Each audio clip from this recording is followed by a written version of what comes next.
Good evening, everyone, again. I hope you've been enjoying our first day of our Language Accent World-Making Conference. I certainly have. I hope that's a measure of everyone else's enjoyment as well. I'm going to get straight to it. As always, we're starting slightly late. We do have a reception afterwards, which we would love to invite you all to. But first of all, I want to introduce our panel, Languages Inheritance. We wanted to do this because the idea of languages memory is obviously the title of the conference, and we've been thinking about it in lots of different ways. And in this panel, in this conversation, we wanted to think about how memory works and lives in writing and in translation. So therefore, how you mobilize your own memory, your subjectivity, what you embody as a translator, because you do it as a writer, but you also do it as a translator. And this is what takes us to the heart of the conference. Our speakers, our interlocutors this evening are four wonderfully generous writers and translators who are going to join us tonight. So I'm going to start with Mireille Gansel, Schwartz, Faïza, Guène, and Sarah Ardizzone. I'm not going to say too much about them, partly because we've started already, and partly because it's on your the website, so hopefully you read them. But all of them, Faïza and Mireille, are both writers, and Mireille is a translator, both from German and Vietnamese, as you'll see. And Ross and Sarah are translators, award-winning translators, and people who work very actively in the translation world and promoting our world cultures through translation. I've set a couple of questions for our friends here to think about, or we did. But what we're going to do is ask just for a couple of reflections in the first instance, and then we'll start the conversation, which will hopefully include as many of you in the audience as possible. So thank you very much for being here, and really for your generosity and your responses so far to our questions. And I look forward to hearing what you have to say. Let's start. You have microphones there. We need to use the microphones for the filming and recording, or else nothing will come out. Yeah. You okay? Okay. Ça marche comme ça, oui? Yes? Is that okay? Okay. Oui. I will perhaps start a few reflections I would love to share with you. I will start with a very beautiful text that Catherine Boyle sent us. And there are some points in this text where she reflects about her work as translator and relation to the work. And it will start like a dialogue between us, yes? And first, if you allow, I will read a few sentences. For example, she says, as I translate and Raquel transports me to the country parks of central Scotland, I begin to relocate myself in those colors, shades, smells, hills, even in the streets imagine round the corners. I remember what rivers do in my language. Words come back to me. And for me, it was a very important passage because if you transmit to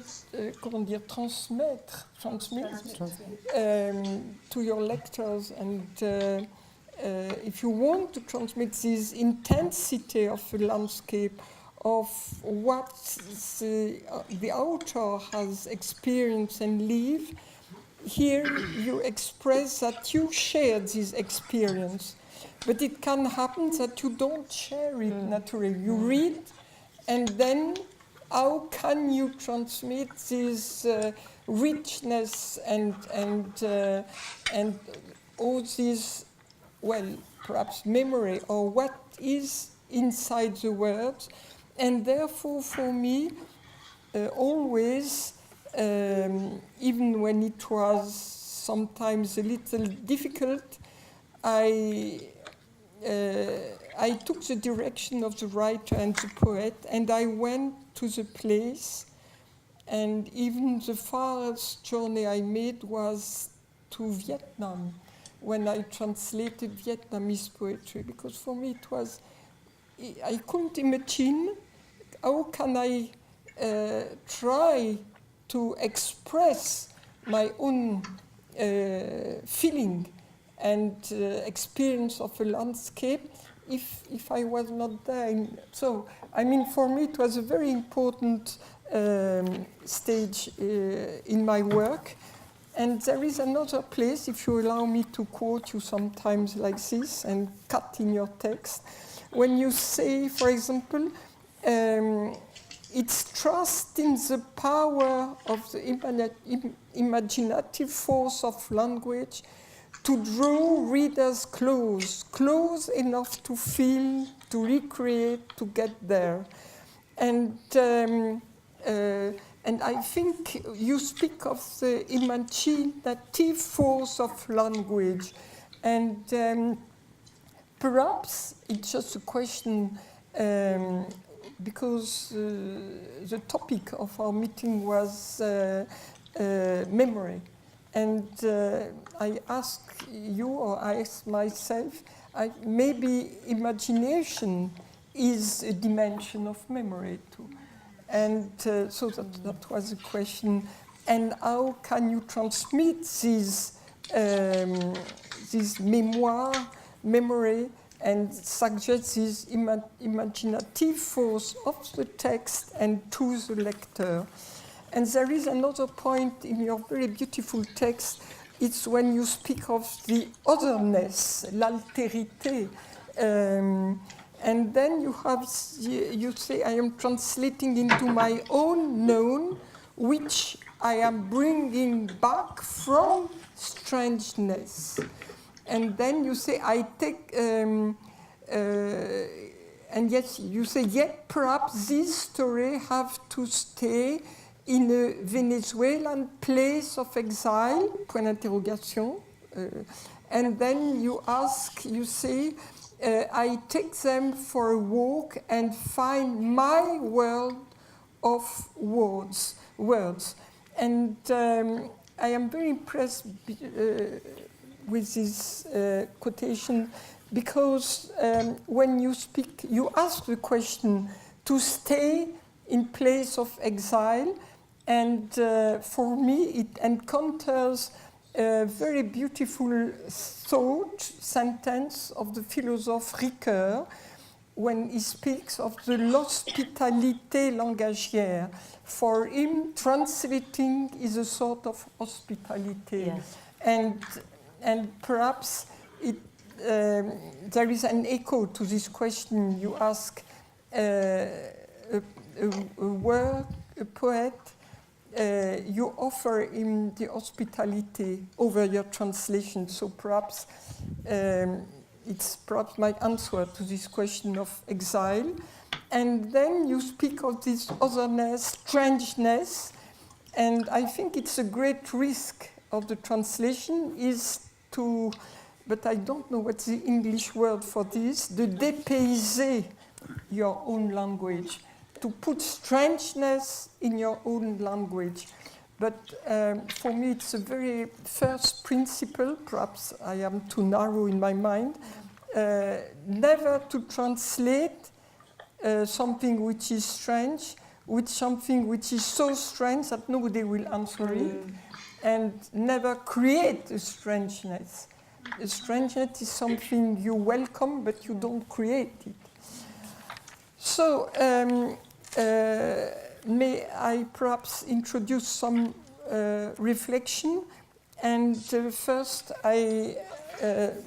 of course, the word memory. I would say that the word memory, for me, it's like a clay, an argile, what you will work, and it's never, it's endless, yes. And the same with all what you evocate from the memory in a text, you will never finish to, comment on dit, épuiser, it will be never finished. I mean, you can always work it and somebody else will work it differently, yes. And perhaps more than souvenir, it's just the book I gave you wrote from Mascolo, who was husband of Marguerite Duras, and it's a marvelous book on memory. And he said rather than memory, he would speak of reminiscence or of resurgence when you speak in a river which had disappeared, and that suddenly you see all this force of the water coming again, yes. And like a renaissance, it can come again to birth, a new birth, yes, in what I call the langue natale.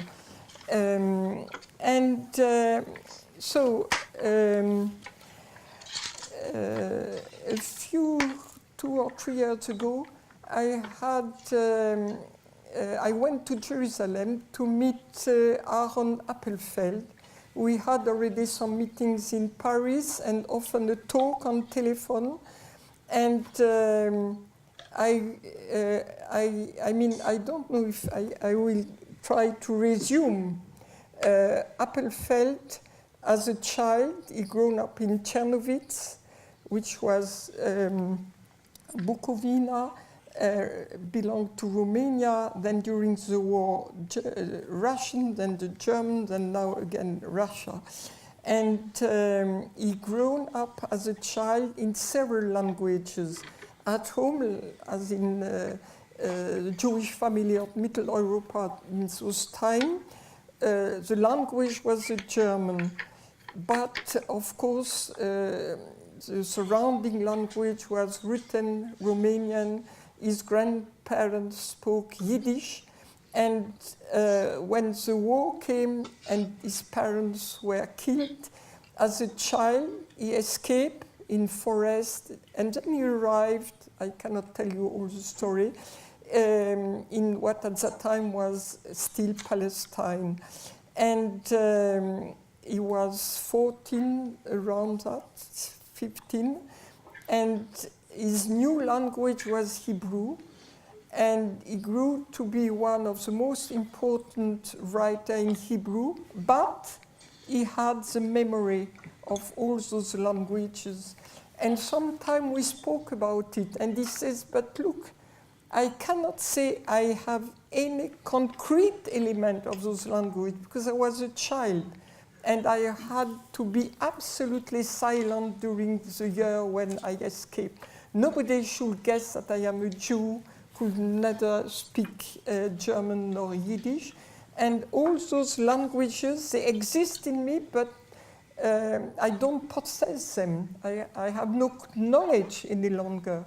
And his translator, Jeffrey McGreen, he writes and he says, I sometimes have the impression that the prose I am supposed to be translating from Appelfeld has been already translated from another language. But from what language? It's a kind of translation from a pre-linguistic domain. So, and he say, although Appelfeld loves Hebrew, and it is his principal language, and I think it's very important and interesting to reflect on this dimension when you translate, especially when you translate literature and when you translate poetry. And before we entered this room, I asked Faïza again, just evocate this dimension that in a French language, she has other languages. I mean, and those pre-linguistic domain, what you have to translate, they are traces from languages. Of course, I would say it belongs to the main work of translating, for example, poetry, the inner world of the poet. But it's different when you translate poets who have pre-linguistic, who have already in themselves and in the language they write, other languages.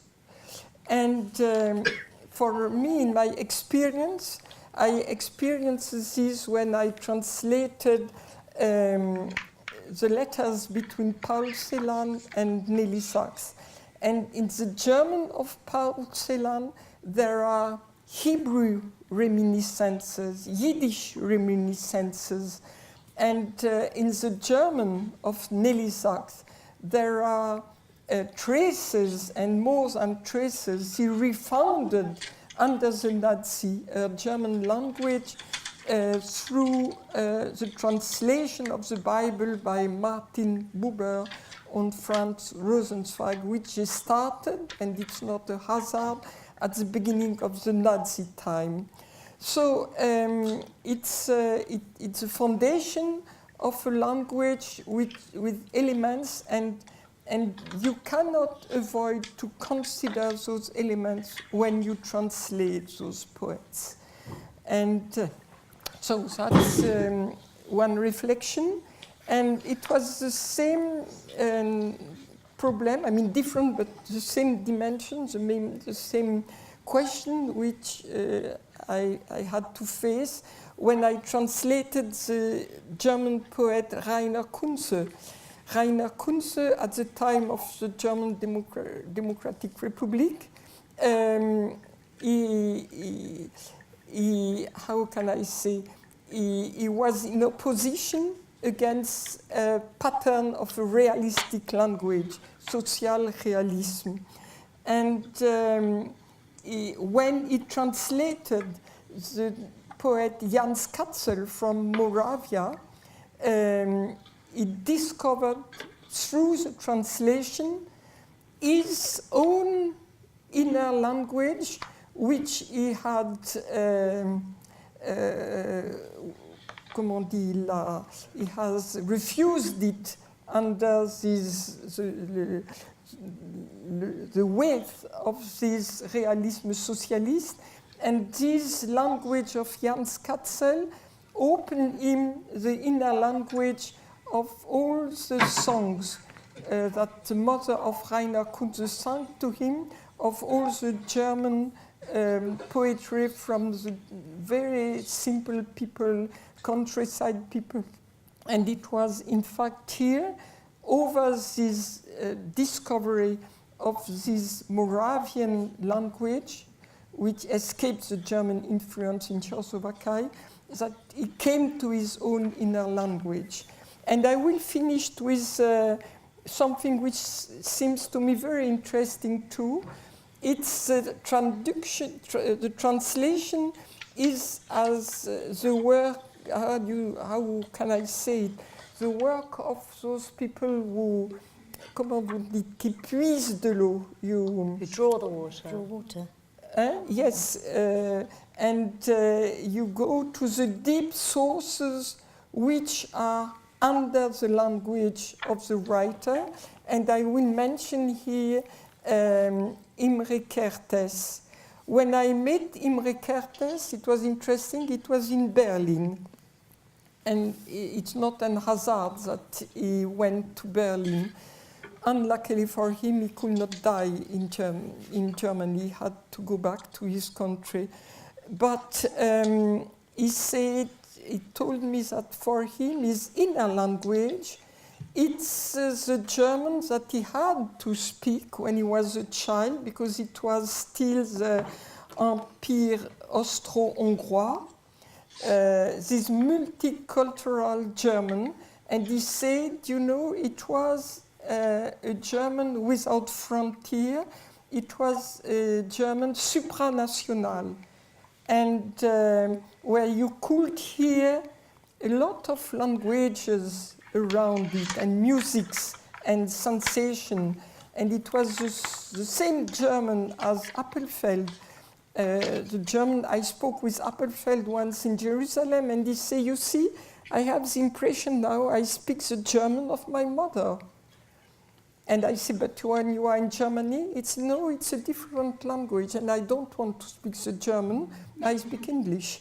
And so before his death, Imre Kertész wrote a very moving page in a book when he say, mon malheur, my, comment on dit malheur, my unluck, my malheur was that I have to write in Hungarian.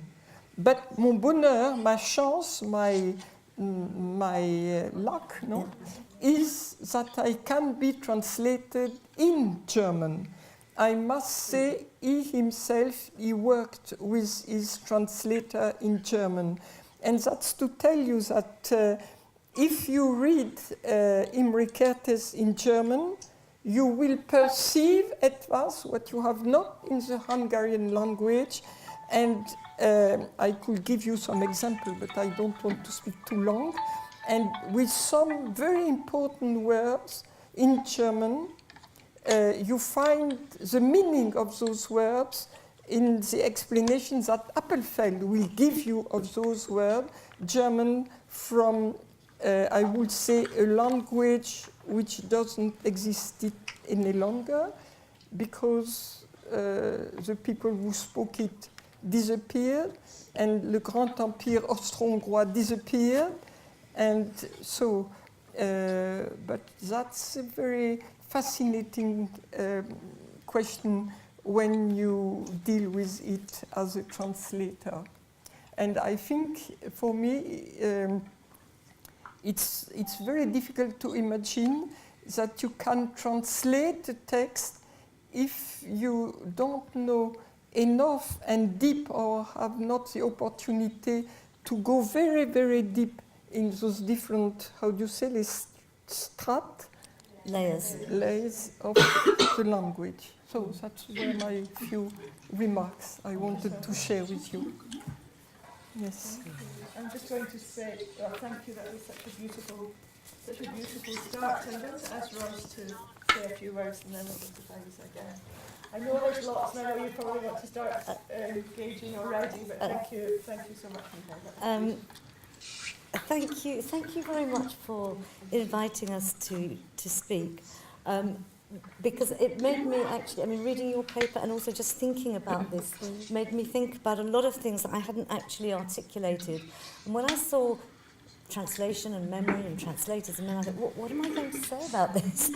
And then, okay, so if you think about your own language, and I think this is probably true for all of us, my language is the sum of everyone I've ever met, everyone I've ever spoken to, all the books I've read, everything I've experienced, all the conversations I've eavesdropped on. My language is this sort of pool that I draw on. When we translate, we like to think of ourselves as a sort of conduit for the author's voice. That's the fantasy. It's a sort of ventriloquism. If this author wrote in English, this is the English they would write. And that's what you're sort of seeking to achieve. But one of the things that I have learnt is that a translation can only ever be the product of our own subjective reading of a text.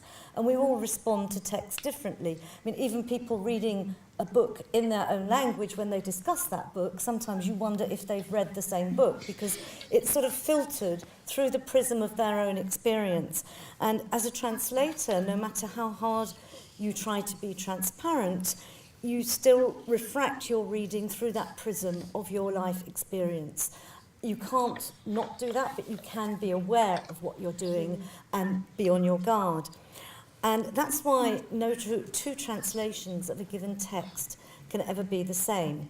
Now, I'm going to give you an example, which I think says it all. One sec, okay? I don't know if any of you have attended a translation slam, but it's when you have two translators who are given the same text, they each translate it, and then they come together and they confront their different translations.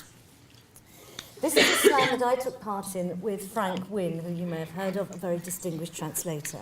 And it's an excerpt from Madame Bovary. Now, we have two totally different translations of the same passage.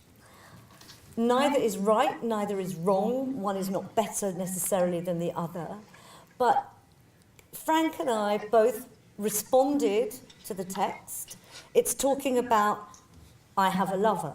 So obviously, you draw on, whether you're aware of it or not, you draw your own experience.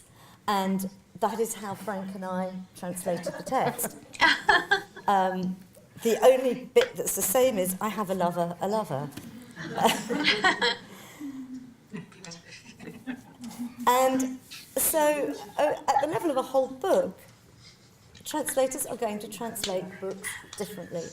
And my experience of doing these translation slams with, I would say, you know, peers, where it's not that one's better, one's not as good. It's just we respond differently. We draw on a sort of pool of language. Frank and I come from very different backgrounds. He's about 10 years younger than me. He's Irish and he's a male. We have different experiences of the world, which informs our language. So that's just one very concrete example of how our language, our personal language, interferes in our translation. Which is closer to the author's voice, I don't know. But we are working in a subjective way. And there's not a lot we can do with it. I think I've resigned myself to the fact that, you know, you just have to live with that. I give you my reading of an author. I hope it's as close as possible to their intention. I mean, what Mireille was talking about earlier, this going to the place of the author, empathy with the text is an incredibly important element. I think if you empathise with the text, and when I read Mireille's book, that it resonated with me on so many levels that I felt I had to translate it. And as I said to Mireille, I felt as though you'd written this book for me to translate, which sounds very arrogant, but because it resonated on so many levels. Mireille talks a lot about the art of translation, what you're doing as a translator, and she articulated a lot of things that I'd been sort of groping towards to express, and there they were, beautifully expressed. And our backgrounds, although not exactly the same, there's a lot of similarities. I grew up in a family where my grandparents only spoke Yiddish, so there was a lot of recognition, and I think that's a very important element in translation. Or, you know, if you're translating something where you don't have that shared experience, you have to work a lot harder, I think, to get there. And also, I think when you were saying that language is underneath, that resonated as well with me. I translate a Lebanese writer called Dominique Edé, who writes in French. She's French educated, but she grew up in Lebanon. And after I translate one of her books, I feel as though I've translated from Arabic. I don't know Arabic, but her whole sensibility is Middle Eastern, and it's underneath her language, and it comes out somehow in her writing, in the rhythms, in the atmosphere, the smells, the sounds. And I'd like to give you another example, which was quite, again, an eye-opener for me in terms of not being aware of the idiosyncrasies of your own language. You know, we all have expressions that we use in our families that we just think are normal. And then it's only when other people don't understand them or have never heard them, oh, really? Is that just something we did? And it's a very simple little expression. I did a translation of Saint-Exupéry's The Little Prince.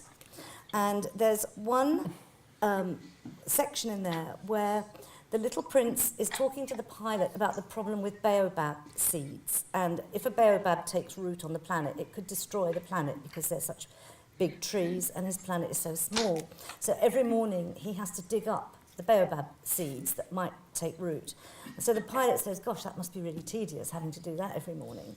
And the little prince says to him in French, no, you know, it's just like, comme on fait sa toilette, on fait la toilette de la planète. Now, this expression, faire sa toilette, does not have a simple translation in English. It can mean anything. It can mean getting ready to go out. It can mean all the things you do in the morning, the grooming things like brushing your hair and washing your face. And he's used the same verb for the things he does in the morning, his grooming routine, and what you do to the planet when you dig up the baobab seeds. And the thing about The Little Prince is it plays a lot on repetition. It's very, you know, that repetition of faire sa toilette is very important. So seeing as we don't have an expression in English, I had to find something that was going to work with repetition. So I sort of unpacked faire sa toilette. So, well, what does it involve? It means you wash your face, you brush your hair, you clean your teeth. Clean teeth, clean up the planet. That works. I can do it with clean. And that's what I did. And then very often I do workshops with students, and this is one of the things I give them to do, to work on that particular expression. And they never get clean. And even when I nudge them, say, come on, what do you do in the morning when you're, you know, doing your toilette? And they say, no, I brush my hair, I brush my teeth, I do this, I do that. They never, ever come up with clean their teeth. And in the end I say, but don't you clean your teeth ever? And they say, no, you brush your teeth. And in my family, we cleaned our teeth. Rosalind, go upstairs and clean your teeth. So for me, clean immediately came to mind. And apparently, how many people here say clean your teeth? And how many say brush? Yeah, most people brush their teeth. I say both. Yeah, so just a very, very, very simple... okay, we're not going there. Just a very, very simple, everyday word like that. You dig into your memory. I had to think about, you know, what would my parents have said to me? So we draw on all those experiences in our translations all the time. So I'll stop there and maybe say some more later. Yeah, thank you very much. Thank you. I'm just going to turn this on again if I can. Thank you. So, is it on?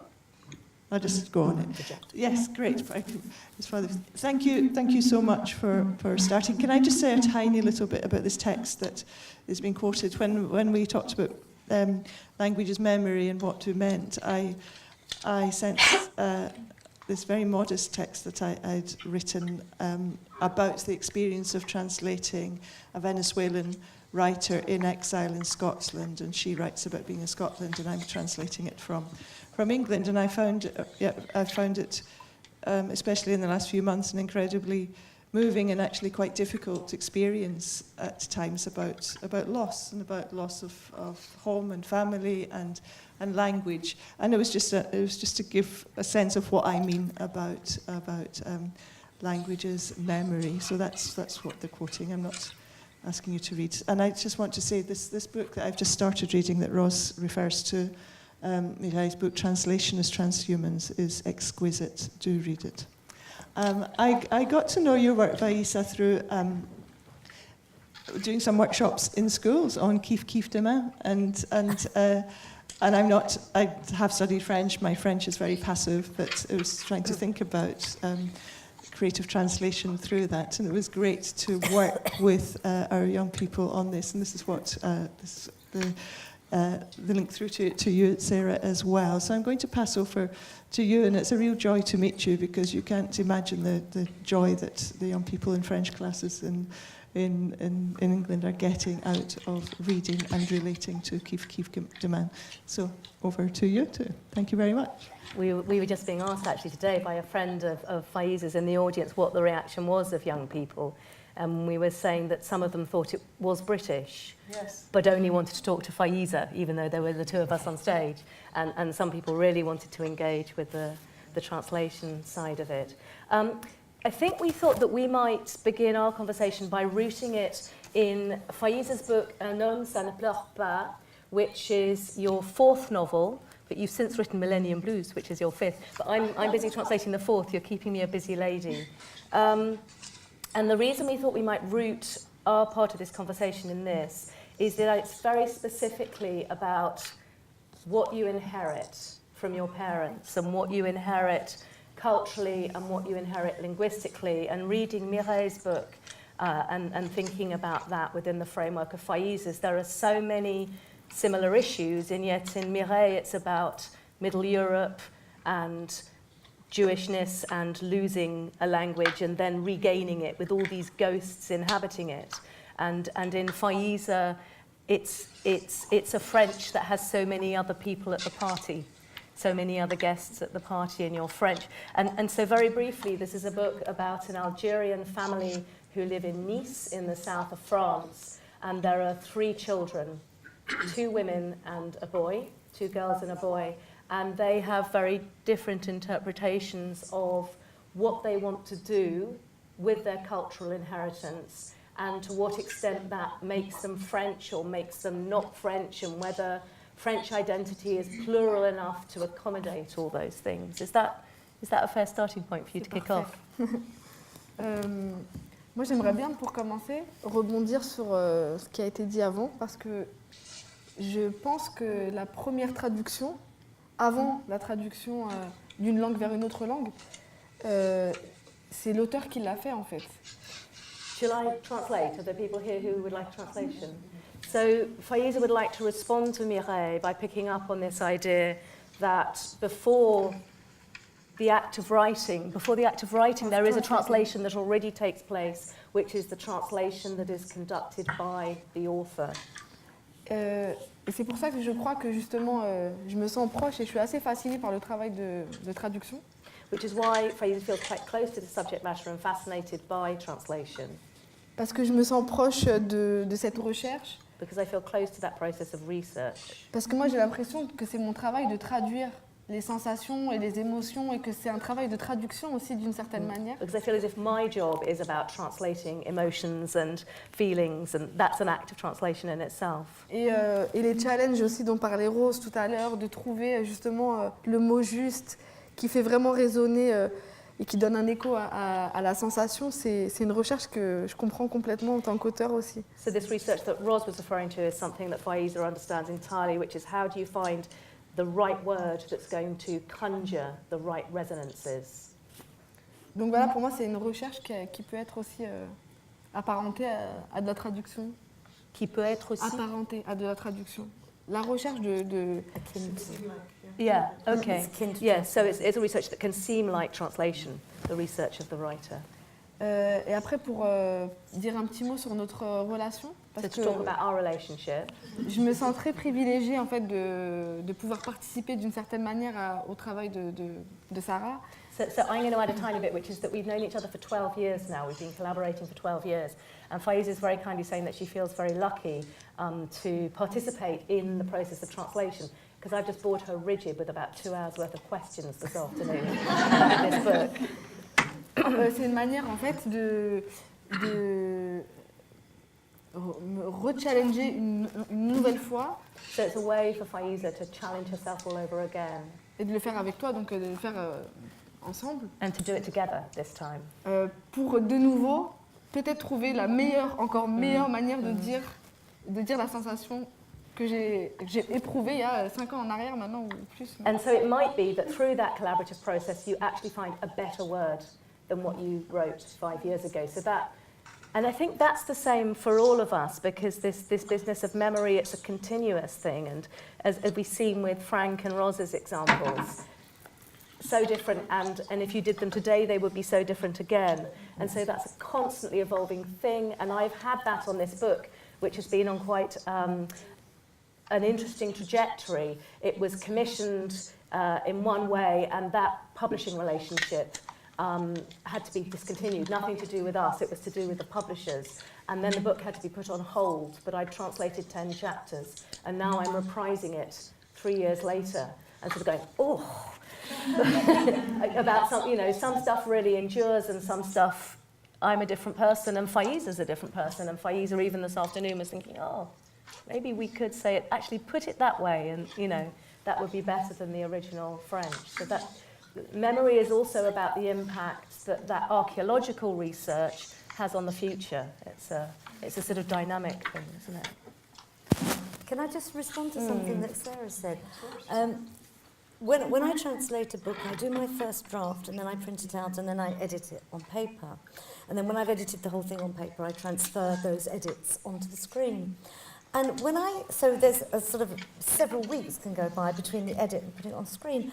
And when I look at my changes, I think, why did I change that word? Why did I, because I've lost the train of thought that led to, and it could be that it was a word I'd heard on the radio that morning, or that I did in the crossword, or, there's these words that they sort of float up to the surface and you don't quite know where from. And, sometimes I think, that was an improvement. And other times I think, why on earth did I put that? And so there's this memory that is at work the whole time, and it could be a memory of 2 minutes ago, or 2 weeks. Or but there's a beautiful thing that Mireille does when you're describing translating from the Vietnamese. And you write, this is artisanal. I'm often talking to students about, it's not a zero-sum game between digital and analog. They both bring a lot to the process. But you, Mireille, in this beautiful artisanal way, you talk about drawing 2 lines on the page. And on the first line, when you're translating this poem, you will capture the direct translation. And on the line underneath, you will write the source meaning, those sort of ghosts that we've been talking about that go deeper, and everything that's encapsulated in that word. You'll throw everything at it. And ultimately, the word with which you translate on top needs to encapsulate all those words underneath. And so the one thing I've got better at as I've got older is writing why I'm making an amendment. Because I don't come from a translation studies route. I don't have that critical reflex to justify my decisions. But as I've got older, I've found for editors and for myself, if I keep a record of the logic of my thinking or the illogic of my thinking, I need that to trace why we've gone on that route. But you did that instinctively as a poet. Well, first I would say that I translated from different languages and different artists or poets, and I must say that the way I translate, I enter into poetry is completely different from, I explain in my book, for example, how I worked the different level in the poetry of Nelly Sachs, which is completely different the way I entered in Vietnamese poetry. But what you say, I mean, I will just bring a little very important precision, and it's what I evocated now. I think it's nearly impossible to translate when, especially poetry or poetical text, when you are a stranger, when you are from outside. And in my case, when I was invited to join the project of this anthology of Vietnamese poetry for the first time since the independence of Vietnam in Hanoi, it lasted 2 years until the journey was possible, because the war was not finished, yes. And during those 2 years, I worked with a real team around me to enter in this language, with a musician, with a sculptor, with a specialist of grammar, Vietnamese, linguists, etc. I had really a team around me. But when I arrived in Hanoi, I would say I had the surface of the language, yes. But if you want to translate, you have to go very deep. And to go deep, my great chance, otherwise I will never have done this work. My great chance was that at that time they were in Hanoi, the war was not finished, and there was some old poet there who has chosen the revolution in 1945, and they were in Hanoi, and they were old enough to have learned French under the colonization. They knew by heart Lamartine, Victor Hugo, etc. So we could have a very rich dialogue, and with my knowledge of Vietnamese, it was the surface of the world, but poetry is underneath the surface. And I had some of them were really like des compagnons. Mm-hmm. First, I translated with some of them their own poems, but I had 1 or 2 poets who were really mes compagnons, and they helped me to work underneath. And to approach as deep as possible those strates, those levels of language, imaginaire, memory, which I would ignore. I mean, and so that's a precision. And I think it's very interesting what Faïza said, that of course, I mean, writing is translating from somewhere. When you write, and joking, I asked Rose when we drank a little tea before coming, do you write? And I wanted to know her answer. And she said, no, I just translate. But I mean, translating and writing is a work of translator too.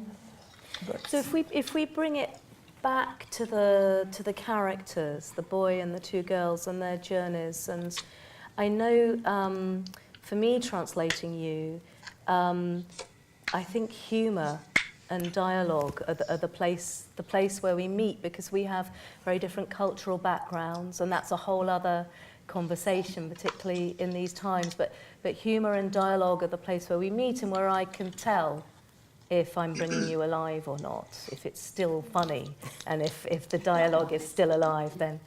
But will you tell us a little bit more about those characters and the role of what they do and don't inherit from their parents, and where they want to go with that?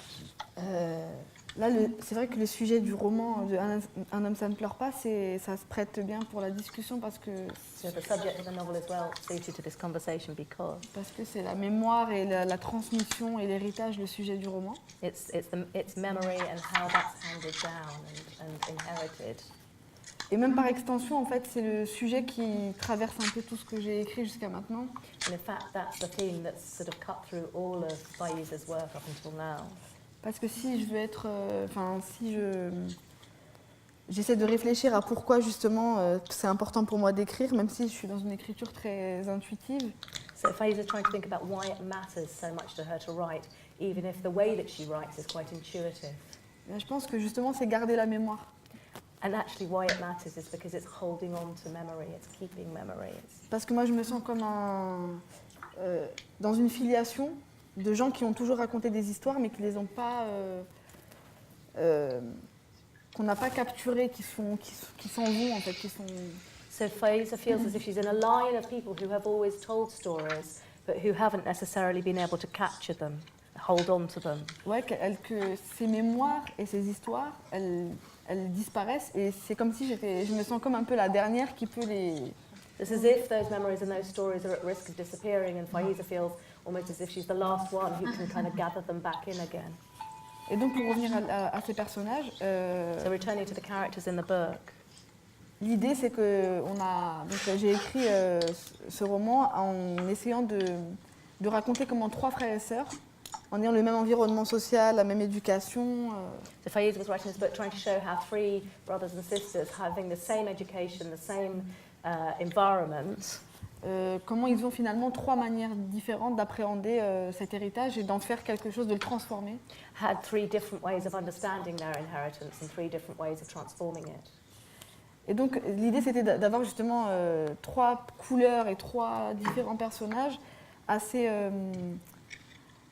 subtils. So Faïza wanted three different colours, three different characters, although quite subtly so. Pour pas être complètement dans les caricatures, même si j'aime bien parfois forcer un peu. She didn't want to fall into caricature, even though she does like pushing things sometimes. Et donc, on avait envie, enfin, je sais que quand on a parlé de tout à l'heure, par exemple, du personnage de Mourad, qui est le personnage principal du roman. So we're talking about the main character of the book. This is a boy called Mourad, and it's the first time you've written in the first person as a man, isn't it? Pour le roman, oui. Yeah, in a novel context, yeah. Et tout à l'heure, tu m'as dit, je réagis en même temps parce que Sarah, tout à l'heure, m'a dit, quand tu m'as posé une question, Mourad, il dirait pas ça, il dirait plutôt ça. So I asked Faïza a question this afternoon, and I was saying, Mourad wouldn't say this, would he? He'd probably say that, wouldn't he? Entre deux propositions, justement, de traduction. I was giving Faïza two options on the translation here. Limit the choices. Ouais. Non, mais c'est-à-dire qu'il y a donc une partie qui est la psychologie du personnage et et ce que moi j'ai mis à l'intérieur de ce personnage et son caractère, sa personnalité, So part of it is about the psychology of that character, their personality, qui est hyper important que tu captes which is very important that I capture.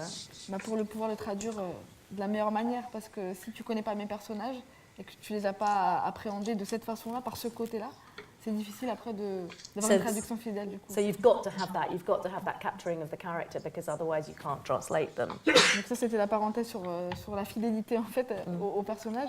Et sur la mémoire, je pense que c'est comme une mission en fait en tant que romancière de garder, de préserver une mémoire. Et c'est un peu paradoxal parce que à la fois j'ai l'impression que je dois préserver une mémoire, qui est un héritage moi que je So you're porte, saying that the paradox for you as a novelist is that on the one hand you have to preserve memory, en la travestissant complètement parce que par le prisme de ma subjectivité, de ma personnalité, de ma langue, de ma manière d'écrire. at the same time as kind of betraying it in a way because you're changing it, you're writing it in your own voice. Je peux, voilà, cette mémoire-là, en fait, finalement, je la travestis en essayant de la garder intacte. Et c'est ça, c'est le grand paradoxe qui est... So a bit, as we all know, the famous phrase about translators, whether they're being faithful or promiscuous or betraying, and you're saying that that's the same for you as a writer. To go back to the Morhag character, the point about him is he's a bit of a geek. And his language is a bit more elevated, and he kind of passes off as quite integrated in many ways. And he's going on to become a teacher of French literature. And so, but there's an example where he says that he feels hybrid in this moment, part child, part monkey. And I was saying, well, hybrid is absolutely fine, but it has a slightly higher register in English than it does in French. And so what's the leg room, what's the wiggle room for freedom here? And you were saying, no, I want him to be geeky at that point. But then there's another example where he's feeling a bit guilty because he hasn't called his mum for a few weeks. And this is a, 22-year-old man about to start his first job being in Paris. And his mum immediately says, "What's going on? You sound strange," when she phones him up, and she can tell that he feels guilty. And he says, l'exemple qu'on avait avec le dépucelage, tu t'en souviens du Là, c'est français? la tristesse de son cousin. Okay. Son cousin, donc, est triste, et il pleurait abondamment. Okay, so he's staying in Paris with a cousin, and they go to a nightclub, and the cousin kind of spontaneously starts crying. He's super Parce sad. qu'il avait un peu bu, donc forcément, He's drunk too il était much. émotionnel. He's feeling emotional. Et en pleurant, donc la phrase exacte en français, c'était il pleurait comme une jeune vierge après un dépucelage raté. Et on essaie de trouver... So he's crying like a young virgin after a kind of messed up loss of virginity attempt. And so I had a decent translation of it, but I also said, could we have a failed attempt to pop her cherry? And I was saying that's freer, and that's not this elevated language. And Faïza said, that's great, I want that, because he does surprise us. So he kind of skids along in quite academic language, and every so often he surprises us. C'est aussi parce que ce personnage, il incarne dans le roman, pour caricaturer, c'est le frère, donc il a deux sœurs. L'une qui, on va dire, qui représente un peu la tradition, etc. So this brother has two sisters, one of whom is quite traditional. Et donc la deuxième sœur qui est celle qui va être dans l'opposition à la tradition familiale, qui va quitter la famille, etc. And the second one who's completely Dans la opposed to sort of family tradition and has to break with them and go and find her own way. Et donc lui, pour moi, il incarne justement l'alternative entre les deux. So Morhad is the sort of middle way, the alternative between these two paths. So the complete maintaining of tradition and the complete rupture with tradition. Et à la fois, il quitte Nice pour Paris, il change de milieu, il est capable justement de passer de l'un à l'autre, d'un niveau de langage à un autre. Moi, je voulais que ce soit quelqu'un de très ambivalent et du coup, c'est cohérent en fait avec la psychologie du personnage. So he's quite an ambivalent character. On the one hand, he's completely able to leave Nice and go and live in Paris, to take on this job, to change the way he talks, to flip between different language registers. And so that kind of ambivalence sits well with his psychology, which is why it works for these phrases to have quite a sort of wide range in them. En fonction de avec qui il peut s'exprimer différemment aussi. So there's a chameleon quality to Ouais, him. c'est ça. Yeah. And we're also having a big conversation about the name of the father in this book, because the father is called El Padre. He's known as El Padre, that's the nickname in the family. I thought it was because I happen to know that Faïza's family comes from Western Algeria, close to the border with Morocco, and there's a strong Spanish influence. So I thought that was why. But you're saying that it's really much more to do with Coppola and Scorsese and kind of mafiosi bosses. And it's just that idea, you know, he thinks he's the boss, which is a gag that we've had in your books. We've had the boss as a theme for the father quite frequently. Now, El Padre as it stands really doesn't work in English because it has immediate Catholic overtones, which are not going to work. And so then you're into kind of El Jefe and those and El Hombre and those kind of things. But then you're wondering what's the Spanish doing here? So at the moment we have Baba, which is the Algerian Arabic for what they affectionately call him. But that's a whole different game. So Faïza now wants to push that to Don Baba, which would be, you know. And so it continues. Yeah.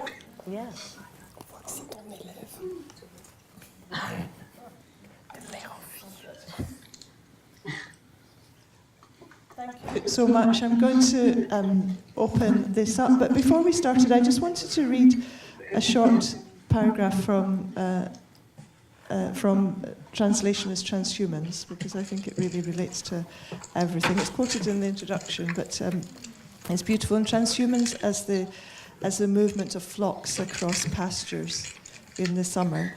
And then I'll just invite you all to join in the conversation. And I think this is beautiful, Mireille, and in a fantastic translation, Ross. All the ancient roots that have witnessed encounters and exchanges in the dialects of the umbrella language of Provençal. So it is with the transhumans' roots of translation, the slow and patient crossing of countries, all borders eradicated, the movement of huge flocks of words through all the vernaculars of the umbrella language of poetry, which I think is a lovely description of what, it's more than a description, it's a sensual articulation of what the translator does. I think it's just after 7, but let's carry on with some thoughts. And I hope, although, as always happens in conferences, even though when we've given time, we will have to stop at a certain point, but I hope what you've heard and experienced will start conversations among yourself as well as with the authors. So let's start. We have 2 microphones, Hannah and Sophie, which thank you, and you do need to use the microphones again for the recording. So Rachel, you want to start? Thank you.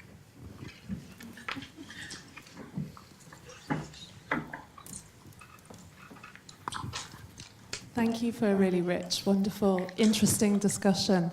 My question is for Faïza and Sarah. Sorry. You say that in your discussions that you often come across words, Faïza, that you perhaps, that's a good alternative that you think could have been a possibility.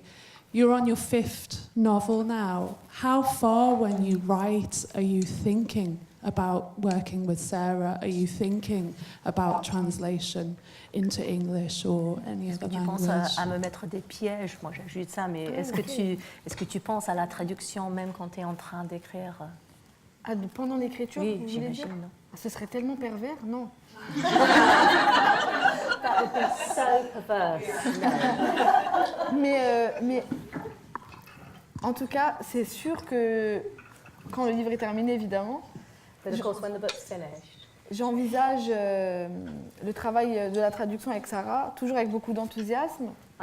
She's very kind. She's saying she looks forward to the process of translation enthusiastically. Parce que vraiment, et je dis pas ça pour la flatter parce qu'elle est à côté de moi, mais vraiment, j'ai l'impression I'm saying this not to flatter her because she's sitting next to me. qu'on écrit un nouveau livre ensemble. Donc c'est vraiment une manière d'appréhender la traduction qui n'est pas simplement une traduction mot pour mot. J'ai l'impression qu'on va un peu plus loin ensemble que ce que j'ai fait. C'est comme une nouvelle chance d'écrire un nouveau roman, quoi. C'est vraiment... It feels like a new opportunity to write a new book because she's very excited to find where we'll go together.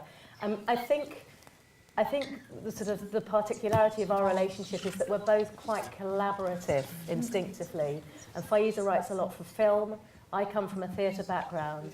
And what we didn't get a chance to talk about particularly today is that, particularly in the two earlier books, Just Like Tomorrow, Kif Kif Demain, and Du Rêve pour les Oufs, which we translated as Dreams from the Ends, there was a third person in our marriage.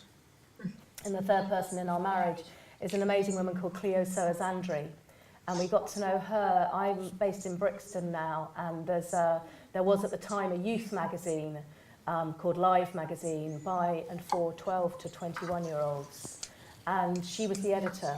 And the amazing thing about Cleo is that, so her heritage is Madagascar and Guène, but she grew up in the suburbs south of Paris till she was 12, and then she moved to Stockwell and Brixton.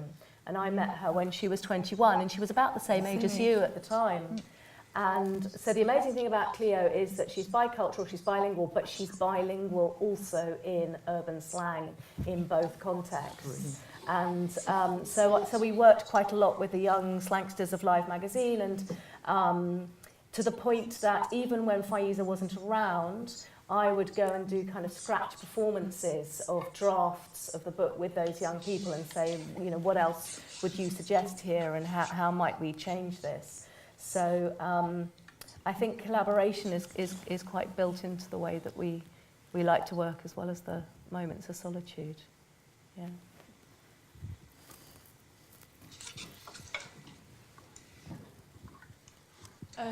I have a question, mostly for Rose and Mireille.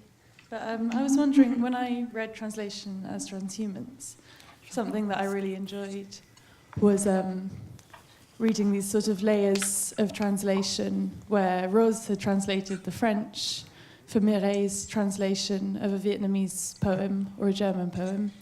And I'd just like to know if there's anything particular about translating something that was a translation and the layers of that process. I'm just going to translate the question. I could not hear very well. Oui. Comment j'ai fait pour traduire les poèmes que toi tu avais traduits depuis l'allemand ou le vietnamien? Comment j'ai traduit du vietnamien? Non, c'est la question. Ah oui, toi. C'était toi la question. Oui.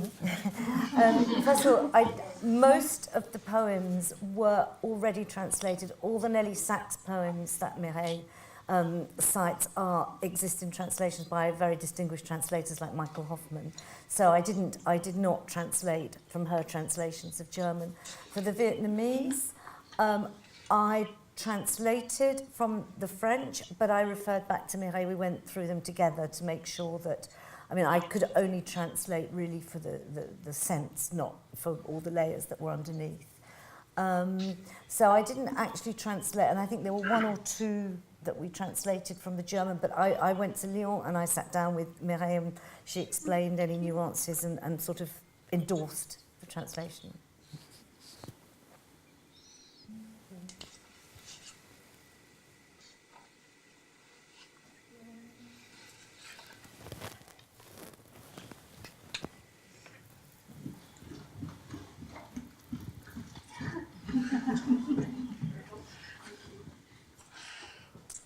Hi.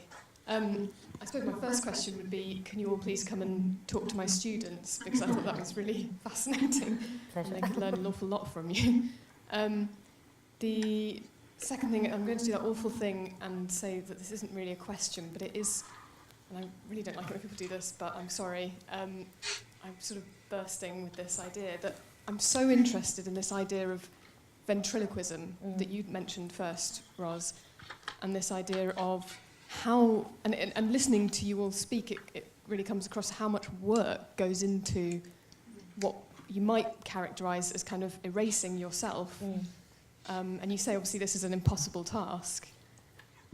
I suppose I'm desperately trying to formulate this into a question, but I wonder what do you feel like you are ventriloquising? Is that even a word? Is it a book, or is it the person? Is it a text, or is it some sort of hybrid between a person and a text? I don't know if that's perhaps a silly question, but it really interests me, this idea of where you situate yourselves as translators. I've actually Make written an what you answer will. to that question in preparation of this session. Because I think before you have any kind of discussion about translation, you do have to ask yourself the question as a translator, what am I doing? And different translators do have different answers to that. And I think if you don't have that sense of what you're doing, that's where you get these kind of translations that sit on the fence that aren't really going anywhere. So I think what you're trying to do is you're working at the level of the spirit of the text. You're trying to capture the spirit of the text without following it to the letter.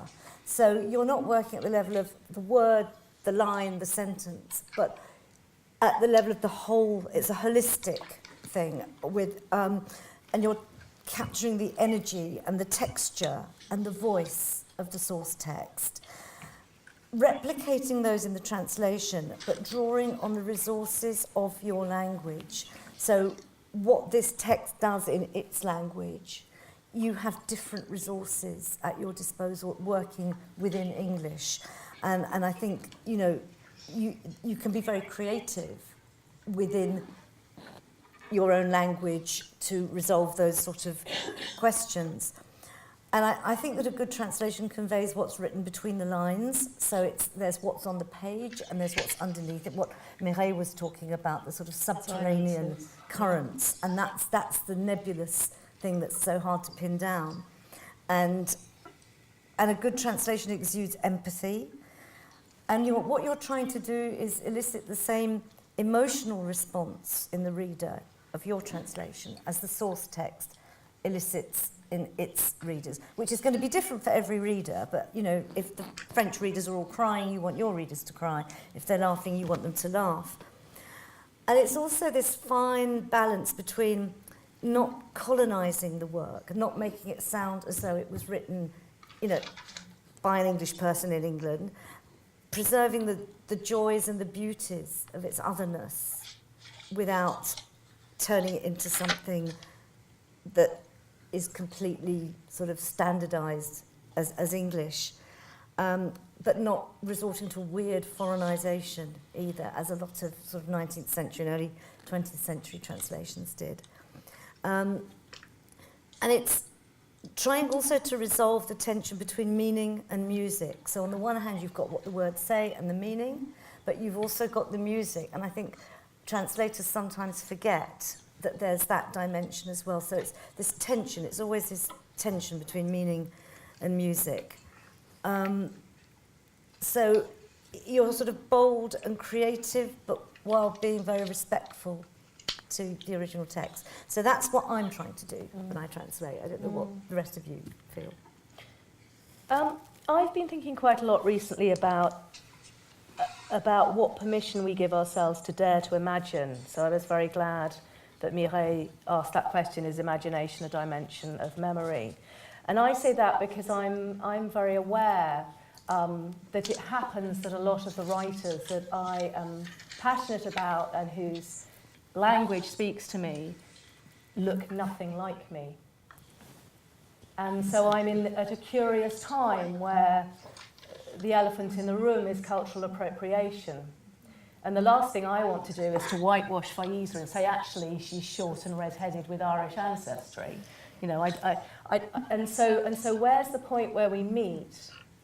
And so I think there are kind of two areas of discussion there. One is a discussion about diversity and what we're doing to change the makeup of the publishing profession and translators, so that ultimately people who have a more similar cultural background to Faïza's have the option to translate you, and then we get beyond that phase, and it's open to whoever's resonating with you. So that's one sort of political discussion, if you like. But the other is just the importance of what we have in common, rather than where we're different, and where we find those points. And with Faïza and me, it's in dialogue and humour and collaboration, and the way that I travel to Faïza's country, it happens I have been to Algeria, but the way that I can travel to your country without always having to go to Algeria and to Pantin, and to know you in that way. And if can I do a very quick have I got time to read something very quickly? I stumbled on this at the same time. So many of you might know Audre Lorde, who was a black lesbian American poet. And she seems to me to be saying something very interesting about this business of where we find commonality as opposed to feeling ghettoized. And she's sadly long since dead. But this bit that I wanted to share with you, it's called The Transformation of Silence into Language and Action. And she's specifically talking about women's voices not being sufficiently heard and not being sufficiently empowered. So just to contextualize it, she says, I'm standing here at the 1977 Modern Language Association conference in Chicago as a black lesbian poet, and the meaning of all that waits upon the fact that I am still alive and might not have been. And she just had a breast cancer diagnosis, which would eventually get her, but not for another 15 years. And she says, for those of us who write, it's necessary to scrutinise not only the truth of what we speak, but the truth of that language by which we speak it. For others, it is to share and spread also those words that are meaningful to us. But primarily for us all, it's necessary to teach by living and speaking those truths which we believe and know beyond understanding, because in this way alone we can survive, by taking part in a process of life that is creative and continuing, that is growth. And it is never without fear of visibility, of the harsh light of scrutiny, and perhaps judgment, of pain, of death. But we have lived through all those already in silence, except death. And I remind myself all the time now that if I were to have been born mute or have maintained an oath of silence my whole life long for safety, I would still have suffered, and I would still die. It's very good for establishing perspective.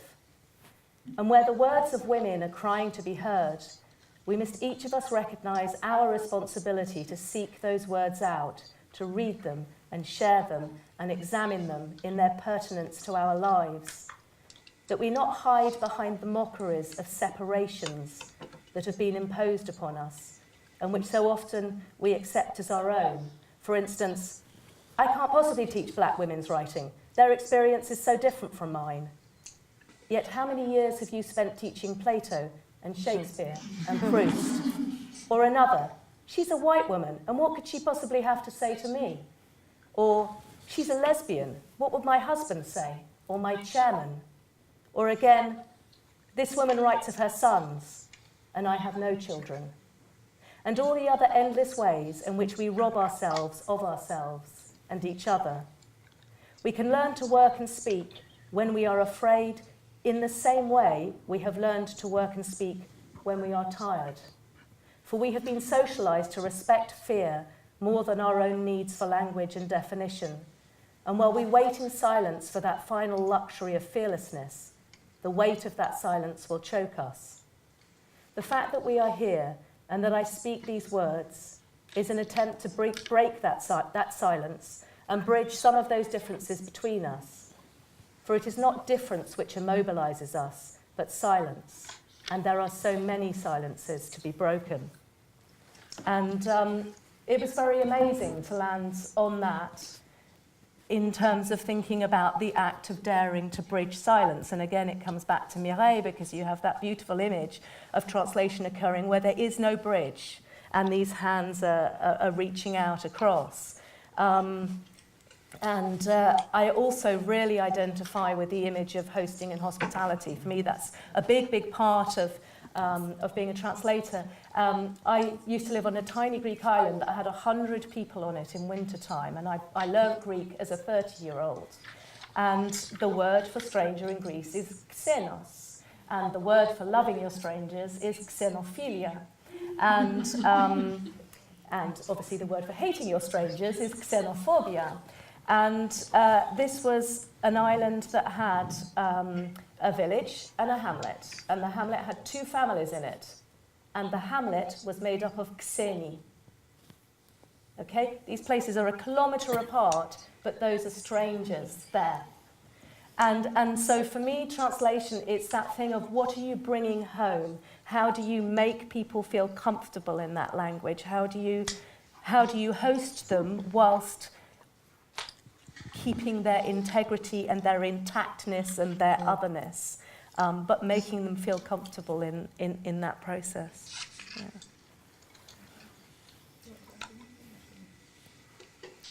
May I ask you, why do you translate? I mean, when we hear you, we feel a very deep passion in your words and in your approach of the people. And okay, so is it an interesting story, or I mean, it's not something neutral when you translate with such a passion, and when you translate such authors and.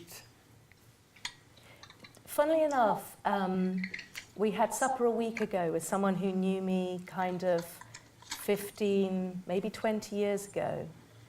And she said, "Oh, have you written your book about the Greek island? Have you written about all those characters?" And I said, "No. I mean, I have written about it, but I haven't written a book about it.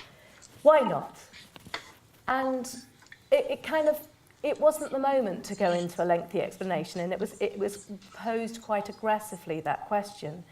But my answer is actually very positive. I didn't set out to be a translator. I ran a theatre company. I needed more money. I wrote book reports for publishers. The publisher said, "You seem to be able to write some blurb." I did, and then they said, "Do you want to try doing a translation?" And I said, "No." And anyway, that publisher got sacked. And then another publisher came at me and said, "Well, do you want to try this book instead?" And the journey that I've gone on has given me the privilege of encountering stories that I would never have encountered if I had only been interested in writing my own story. And it's got me to meet people and to spend time with people and develop friendships with people that have utterly changed me as a person. And I am more interested currently in communicating those voices than I am in telling you about Sarah Ardizzone. Yeah.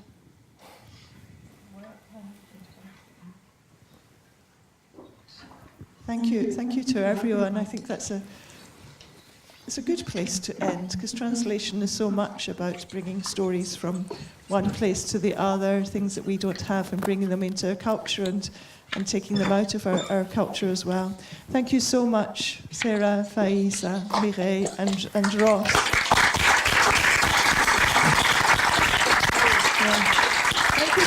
Thank you to all of you. I hope that, like me, in your memories and your minds and your language now, there's a whole lot of images and metaphors and ideas about the processes of translation. And translation is a really, really deep, effective means of being in the world. I thank you for listening, and please join us for a reception where? Just outside. And can I just take 1 second to thank all the Language Accent World Making team here, and I'd like to thank particularly Ross and Hannah, who have done a fantastic job of organising the conference in such just a straightforward, simple, hard-working and fantastic way. Thank you to everyone.